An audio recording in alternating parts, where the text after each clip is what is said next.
So it's another walk.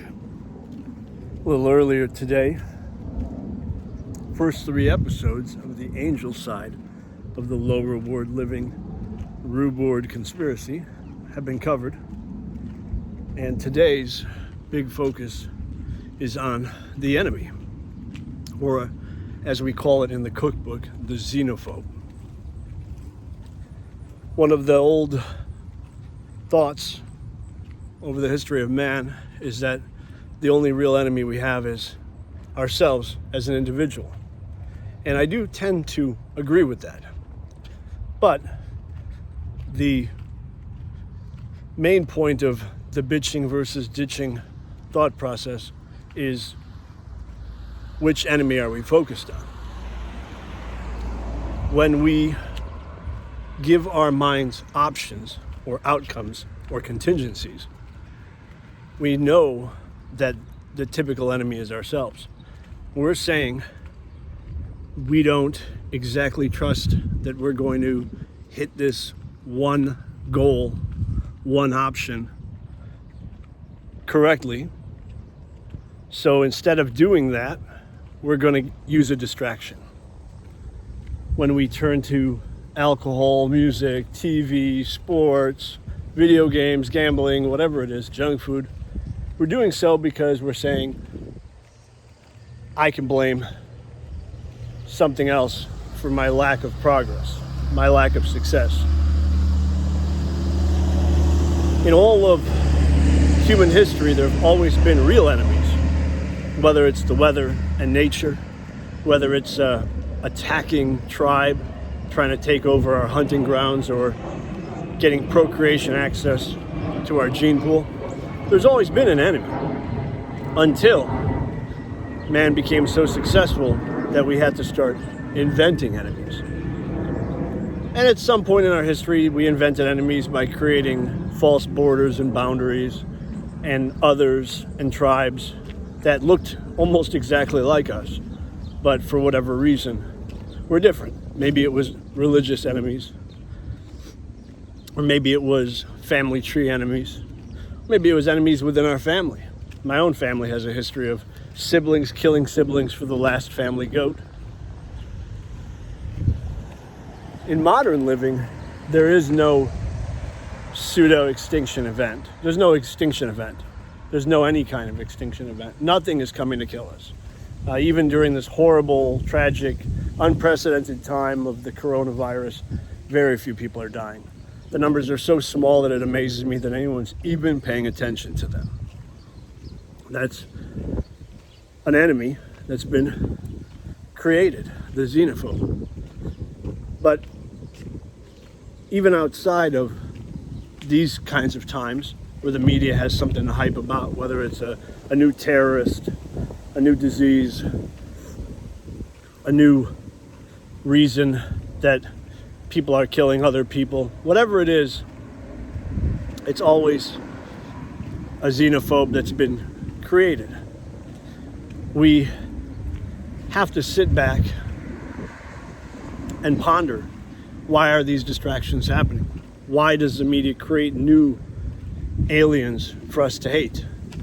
And the answer is, when we get distracted from the fact that we are our own worst enemy, and when we focus on someone else that's allegedly keeping us down, we don't do anything to fix the fact that we're the slackers, that we're the ones who are so easily distracted, that we're the ones who are so easily programmed to get mad at whoever it is that's the opposite of us, that is the cause of all our problems. When we commit to consumer activities, we're generally committing to creating an enemy. And that's true of almost any consumer brand or category. I like rap music, you like rock music, therefore we should be enemies. Or I like the Cubs and you like the Sox, and we're from the same city, but we should still be enemies. Or maybe it's I like rice and you like noodles, or I like beef and you like pork, or I like to pan sear and you like to grill. I'm into omelets and you're into scrambled. There's so many enemies that have been artificially created to keep us distracted from our own enemy, the one that is actually causing us the only pain in our life, ourselves and our choices.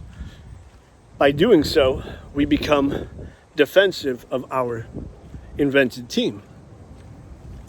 And it's one of those unfortunate yet certain outcomes when we do this, that once we become a part of a team and once we become the enemy of the opposing team, it's almost impossible for us to break free of that. And I think about my neighbors on this walk who are flying their flags for their teams, or flying their flags for their political parties, or flying the flags of the countries they were born in. And we create these artificial enemies, these xenophobes, these aliens, that is all about hate, not about love of or pride of anything that actually matters.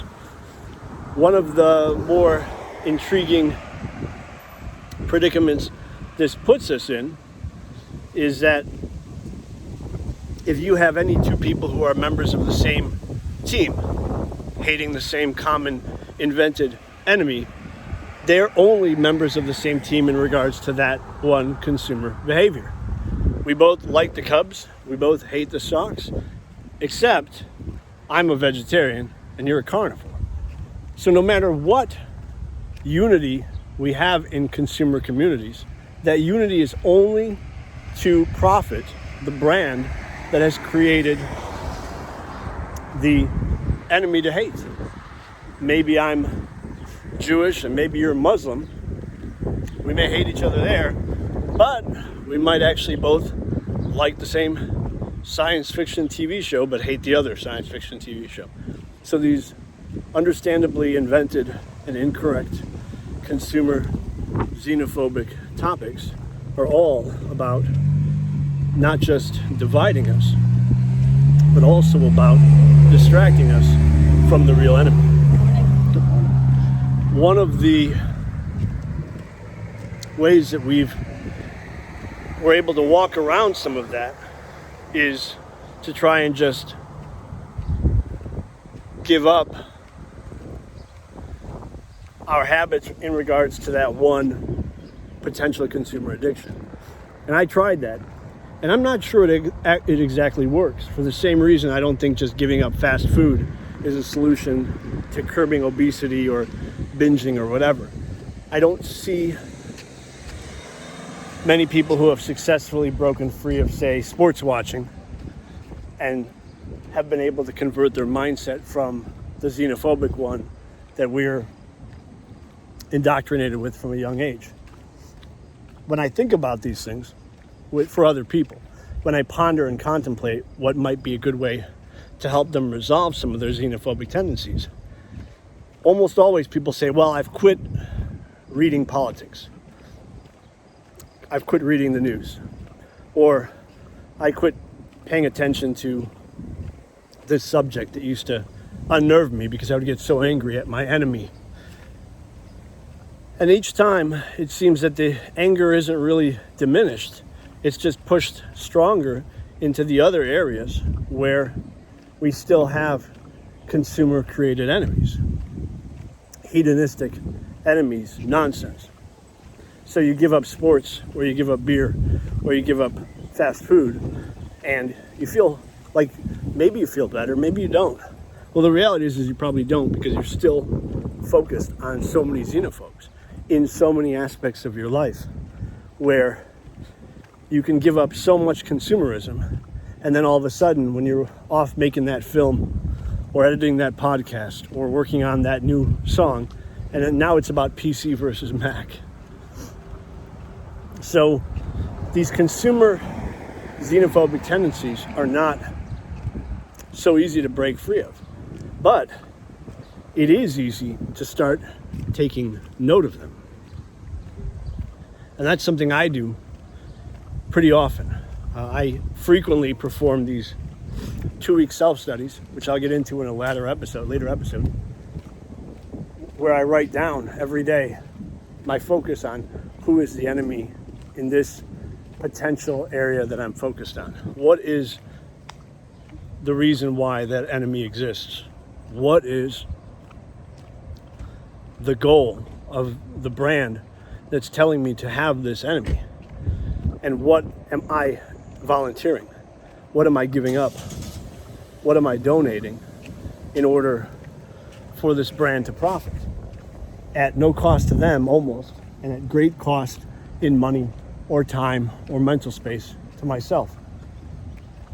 This introduction video, stream of consciousness again, not pre-written or pre-considered, is only about helping people understand the foundation of the topic, the foundation of this xenophobia.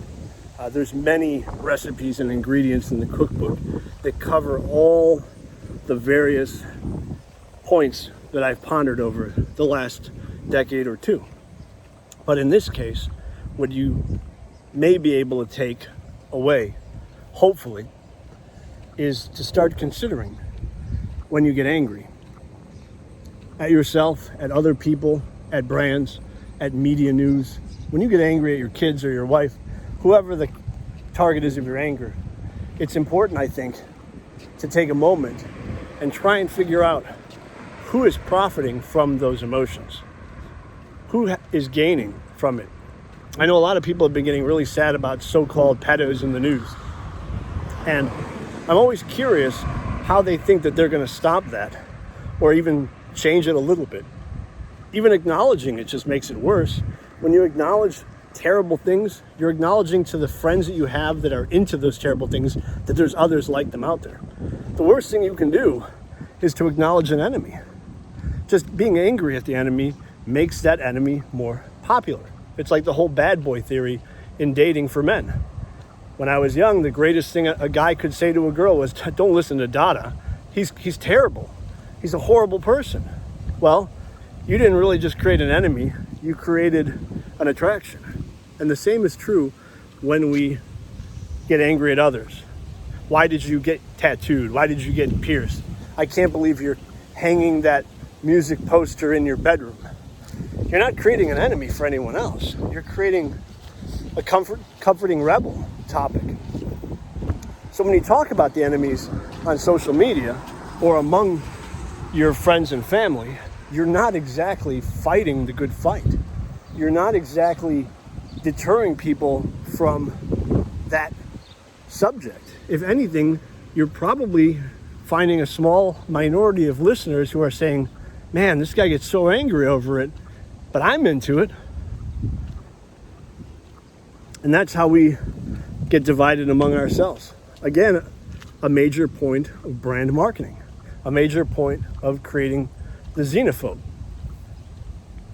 As we'll get into in later videos, there are steps you can take to slowly pull yourself away from that fight and slowly become more productive without turning to becoming the xenophile producer. There's a lot of ground between being the xenophobic, hating someone else, something else consumer, and becoming the brand creating, hate inducing producer. And as a consumer, I think those steps that we'll cover in a later video will be really important. But for the time being, what I'd like you to do is when you have some kind of emotional push against an enemy or an enemy's action, whether it's anger or sadness or confusion or disbelief, I want you to just spend a moment, and you can write this down if you like. I'm a big pen and paper fan, but you don't have to do that. Spend a moment and ponder, who is profiting exactly from me hating this enemy? And what is the cost to myself and my ability to interact with my loved ones when I have these divisions within against this enemy? And it could be anything. It could be a topic in the news. It could be a sports team. It could be liking one beer over another. Whatever it may be, I think going forward, give it a minute of thought. And if you remember to, swing back over here in the comments and leave a comment if you like, and tell me who is the enemy, what was the division, and how did it affect your ability right then and there to stay on path or to interact with the people that you actually love and enjoy interacting with. I'm Adam Brian Dada, and this is the Low Reward Living video series.